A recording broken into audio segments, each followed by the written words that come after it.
یکی معتزله است، یکی خوارج است. معتزله و خوارج در یک جانب است. مرتکب گناه را خوارج میگه کافر است، از اسلام میبره هر کسی که گناه را کرد. معتزله میگه نه، کسی گناه را کرد از اسلام میبره لیکن در کفر داخل نمیشه، قائل به منزله بین المنزلتین است، همونطور باقی میمانه.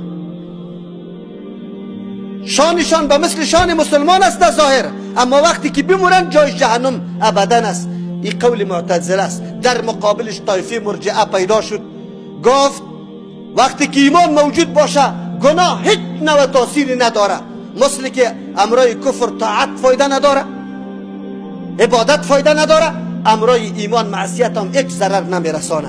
دی اهل سنت و الجماعت طایفه متوسط است، نه مثل از واس و نه مثل از وا. میگه ایمان زیادت و نقصان قبول داره، انشاءالله باز تشریح میکنیم آینده جمعه ها. و زیادت ایمان قبول داره و توسط گناه کبیره کسی از اسلام نمیبره، بلکه در ایمانش نقصان پیدا میشه. موحد است به اعتبار عقیده، اما فاسق است به اعتبار عمل. این موضوع انشاءالله باز تشریح میشه که بعد از او بگویم.